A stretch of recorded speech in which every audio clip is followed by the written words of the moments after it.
Well, hey everybody, it's Friday yet again. Seems to keep coming around this time of week. I don't know what's going on, some kind of conspiracy, I'm guessing. But anyway, it's Friday, so here we go with our shoutouts, story, and groaner of the week. Our shoutouts this week are, first of all, for a lovely young lady with a beautiful voice, Alanis King, Music for You. I encourage you to check out her channel and listen to some of the gorgeous songs she sings. She put one up today, I believe, so swing on over to her channel and check it out. Second one, I'm going to actually kind of two together in a sense. One is Susan's Creative, who's a lovely woman from Toronto who is an artist extraordinaire and does a lot of crafting and painting and all sorts of things. And I'm not really a crafter or a painter, but I just really enjoy watching Susan's channel. She's got a good sense of humor and this does some fantastic work and is very inspiring. So check out Susan's Creative. And the second one is for an English lass named Rachel Rawson. And Rachel does her own sort of mini films, if you will, and a fantastic sense of humor, always makes me chuckle, and always has a kind of a different perspective on the world around her, let's put it that way. So check out Rachel Rawson. Now, the interesting thing is that Rachel, just in this past week, I believe, has flown from her home country of England via Manchester Airport to Toronto to visit, guess who? Susan's Creative. So the two of them are together at the moment. And knowing the imaginations of the two, we gotta be up for some really good videos in the next couple of weeks. So be sure to check out Susan's Creative and Rachel Rawson. Alrighty. So there's 3 channels for you to check out. If you aren't already watching those, you're missing out. So be sure to go by and give them some love and support. And now let's get on with our story for today. How many of you ever been to the gym? And you look around all the different equipment, and there is the well-used, well-liked treadmill. Well, where'd it come from? Let's have a look. When you think about the actual purpose of a treadmill, it's easy to see why some European countries would scoff at the idea of a stationary sidewalk. But the idea for the treadmill began in the 1st century in Rome, when the treadmill was introduced as a sort of human-powered crane to lift heavy objects. Romans would actually walk within the diameter of a large wheel, kind of like a human hamster wheel. As funny as that sounds, they were able to lift some weight with the fewer crew members using the system. Using a treadmill for power continued to be a common occurrence through the centuries. In fact, the term horsepower comes from the measurement of strength of a horse needed to operate a treadmill or similar stationary machine as a source of power for farms in the 1800s. In 1818, a British engineer by the name of Sir William Cubitt invented the prison treadmill, also known as a tread wheel. Convicts were made to step on spokes of a large paddle wheel to generate power for tasks such as grinding corn, pumping water. However, there are reports of prisons using treadmills as a form of punishment, rather than to produce any sort of power.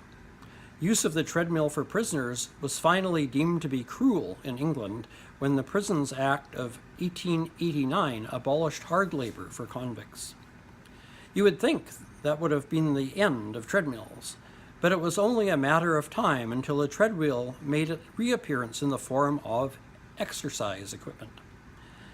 A prisoner from back then would probably be shocked to see people paying $20 a month just to do such a thing nowadays. The treadmill wasn't quite ready to make the leap to recreational exercise equipment in 1952, but it did become part of the medical community when Dr. Robert Bruce and his colleague, Wayne Quinton, used a treadmill as a way to monitor heart conditions and diseases. He developed the Bruce Protocol diagnostic test, which is still used to evaluate cardiac function today. And he's known as the father of exercise cardiology. When you hear the words aerobics, you may get a mental picture of Olivia Newton-John or Jane Fonda in spandex and leg warmers in the 1980s. But that wasn't the beginning of the aerobics craze. Dr. Kenneth H. Cooper developed aerobics in an Air Force hospital in 1960 with the intention of preventing coronary artery disease in members of the military, but it took off as a fun way to stay in shape. With aerobics, Cooper began popularizing the treadmill, but he would also go on to use it as part of a test for cardiovascular fitness, otherwise known as the treadmill stress test. If you've ever seen a television show in which someone is having their physical fitness tested by having monitors attached while being asked to run on the treadmill, you are most likely seeing Cooper's method. By the way, Cooper is also behind the idea of running for fun, whatever that means. It seems that every year new exercise equipment is introduced to the fitness scene, yet treadmills continue to be the #1 selling cardiovascular exercise machine. Go to any gym, especially in the beginning of the year, to see just how popular these machines are.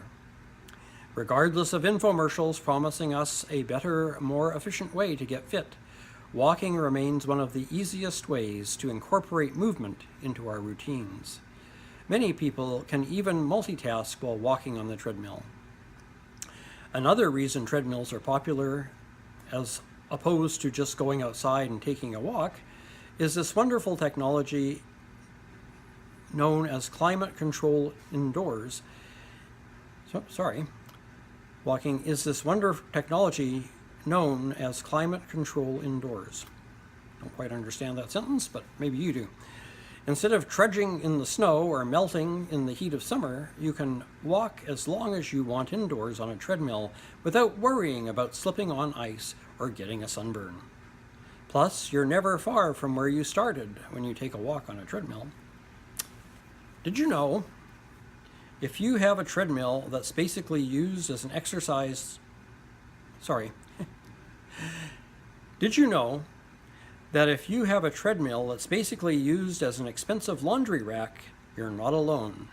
40% of people who buy home exercise equipment say they end up using it less and less than they originally expected. The treadmill started as a human-powered crane in first century Rome. Treadmills were once used in prisons as a way to generate power, but also as a form of punishment. So you people in the gym that are pumping away on the treadmills, you're punishing yourselves. Did you know that? Here we go. Aerobics was developed in the 1960s as a way to prevent coronary artery disease for those in the military. So there's the story behind the treadmill. It's not a modern exercise machine, but a Roman power source to operate cranes for lifting heavy objects, and an 1800s prison power generator and punishment machine. And now we pay to punish ourselves. Okay, well, let's get on. You're all waiting for the joke of the day. I know it. You ready to groan? Practice that groaning. Oh, you gotta be kidding me. I sat here and listened to that? Oh, man. Okay, we all ready? All right, let's get to it. An Englishman, an Austrian, and a Smugalian all applied for the job as goatherds for a Swiss farmer.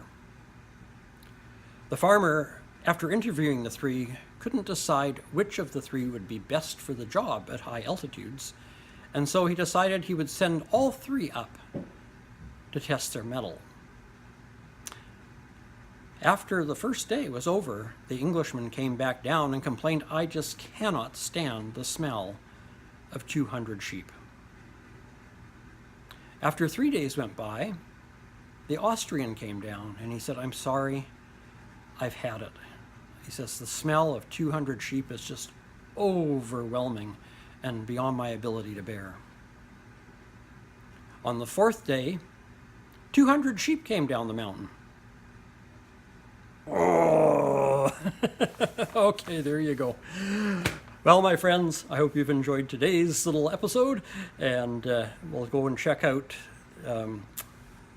Alanis King, Music for You, Rachel Rawson, and Susan's Creative. Until Tuesday, when we'll do some fun stuff with food, have a blessed weekend. Stay safe, take care, and may God bless.